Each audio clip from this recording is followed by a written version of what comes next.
Crezi că stai prost la gestionarea timpului. Crezi că nu ești o persoană suficient de disciplinată. Dar dacă adevăratul motiv pentru care nu poți să încetinești e pentru că nu te lasă sistemul tău nervos. Majoritatea dintre noi credem că productivitatea se referă la puterea voinței. Să te grăbești mai repede, mai tare, trezește-te mai devreme, fă mai mult. Dar dacă această urgență constantă este de fapt corpul tău blocat în modul de supraviețuire. Supra-solicitarea nu e doar un obicei, este adesea un răspuns la traumă. E modul sistemului tău nervos de a te menține în siguranță, evitând liniștea, tăcerea și deciziile importante. Problema nu e că ești leneș, ci că ești supraîncărcat și supra-solicitat. În acest video îți voi arăta de ce sistemul tău nervos ar putea fi dependent de munca în exces, motivul ascuns pentru care claritatea se simte terifiantă și un simplu ritual de pauză care îți transformă ziua de la urgență la concentrare cu calm.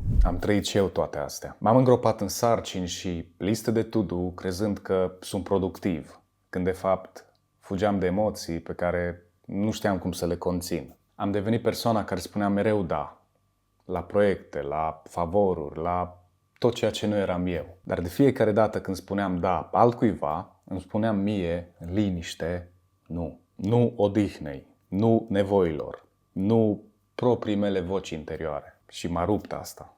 Corpul meu a început să reacționeze. Abia când am început să spun nu, și nu din vinovăție, ci din respect de sine, abia atunci am făcut loc pentru mine. Atunci corpul meu a început să se simtă mai în siguranță. Atunci s-a mai dus din haosul din viața mea. Și creativitatea mea a revenit în forță. Pentru că să încetinești nu înseamnă să fii leneș.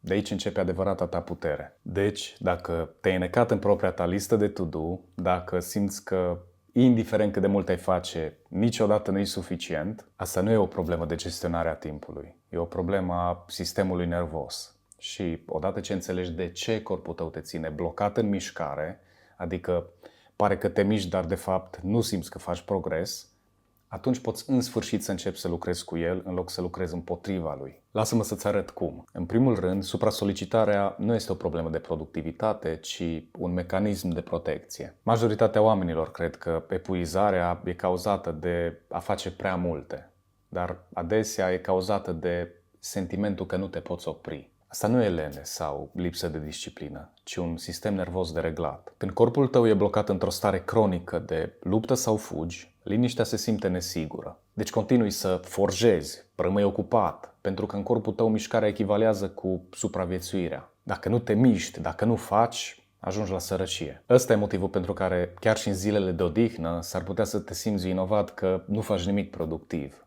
Nici vacanțele nu te mai relaxează, că ești cu capul la muncă chiar și acolo. De-aia îți verifici mail-ul la 10 seara. Nu pentru că vrei, ci pentru că simți că trebuie. Corpul tău nu are încredere că totul va fi bine dacă te oprești. De fapt, nu ești slab, ci așa te-ai cablat. Și odată ce încetezi să te lupți cu modul în care te-ai cablat și începi să aranjezi firele alea ușor, totul se schimbă. Vindecarea nu înseamnă să nu faci nimic. Înseamnă să înveți cum să te simți în siguranță atunci când iei pauze. Să fii tot timpul ocupat te împiedică să înfrunți ceea ce contează cu adevărat. Ocuparea continuă este adesea o formă de protecție.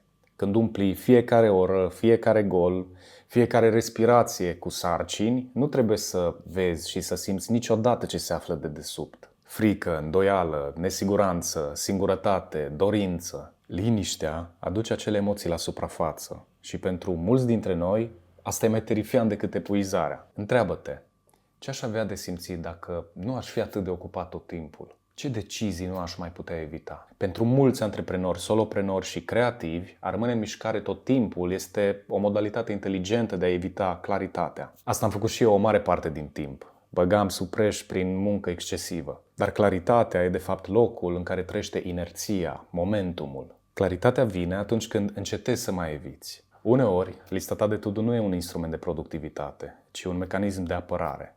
Îți pui acolo multe de făcut ca nu cumva să apară vreo emoție sau gând pe care nu-l suporți. Sistemul tău nervos poate fi dependent de urgențe. Când eram mic, nu știam niciodată când urma să fiu plăznit de o palmă de la mama sau când tatăl meu venea nervos acasă și dădea cu pumnii în masă. Am simțit presiunea timpurie a performanței pentru că am ales să nu mă angajez niciunde și să mă descurc pe cont propriu ca să supraviețuiesc. Și am rămas blocat mult timp în work mode, aveam nevoie de focuri de stins și chiar dacă nu erau aprinse, le aprindeam eu ca să simt urgența, să am parte de adrenalină. Adrenalina și cortizolul nu sunt doar simpli hormoni de stres, ci sunt substanțe chimice pentru adaptare. Dacă ai crescut în medii stresante ca mine și ai avut, de exemplu, părinți imprevizibili din punct de vedere emoțional, presiunea timpurie a performanței, o dinamică a muncii determinată de supraviețuire, corpul tău a învățat să funcționeze în hipervigilență. Ăsta devine modul de funcționare implicit.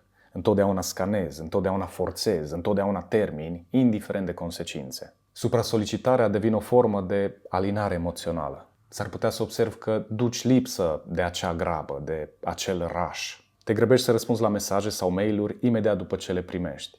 Te simți panicat când calendarul tău are spații goale și repede cauți să le umpli. Devii agitat când lucrurile par prea ușoare sau prea lente. Asta nu ține de personalitatea ta.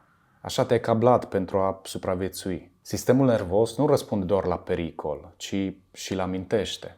Deci atunci când liniștea apare, se poate simți necunoscută, nesigură, poate chiar plictisitoare. Dar iată adevărul. Nu pacea și liniștea sunt problema. Pacea și liniștea e practica. N-ai nevoie de alt planificator. Ai nevoie să practici pauzele. Cele mai multe sfaturi de productivitate te învață să depășești haosul.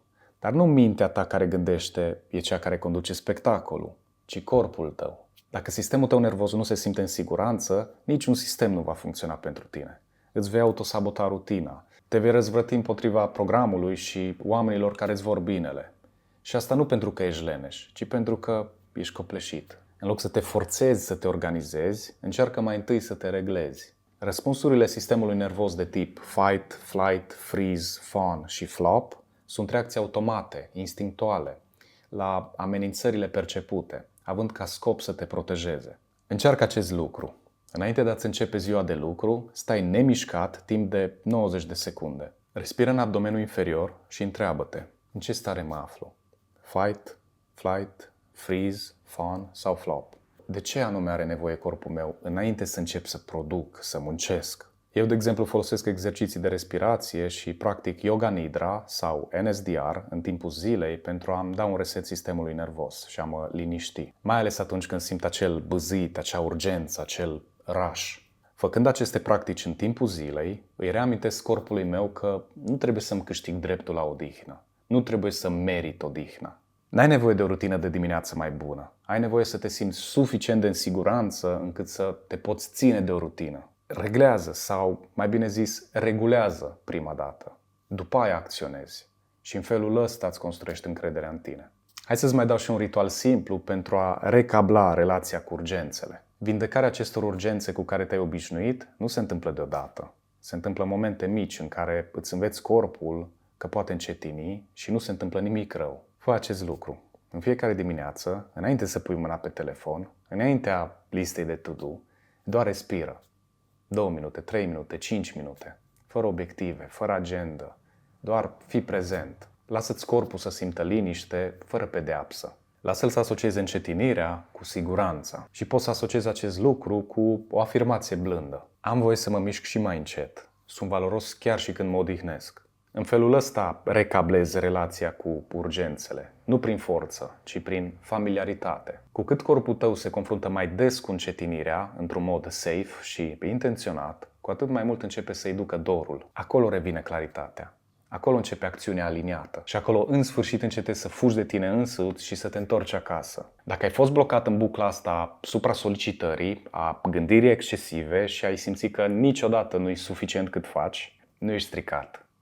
Așa ți-ai tras firele ca să supraviețuiești. Și acum că vezi și înțelegi toate astea, poți începe să schimbi aceste aspecte, cu blândețe, din interior spre exterior. Hai să facem o recapitulare. Am vorbit despre cum supra-solicitarea este adesea un răspuns la traumă, nu un defect de gestionare a timpului. Am explorat modul în care relația cu urgența e o buclă a sistemului nervos și cum liniștea se poate simți nesigură dacă corpul tău nu a cunoscut-o niciodată. Ți-am lăsat să exersezi un simplu ritual de pauză care începe să recableze totul. Dacă ai rezonat cu acest video, mi-ar plăcea să aud de la tine.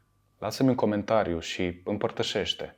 Ce simte corpul tău atunci când încerci să încetinești? Hai să normalizăm asta împreună. Și dacă vrei mai multe instrumente pentru productivitate și claritate bazate pe sistemul nervos, abonează-te. Vom merge deep aici. Și ține minte, nu trebuie să alergi spre vindecare. Uneori, cel mai curajos lucru pe care îl poți face este să iei o pauză. Și asta nu pentru că rămâi în urmă, ci pentru că ești în sfârșit gata să te ajungi din urmă.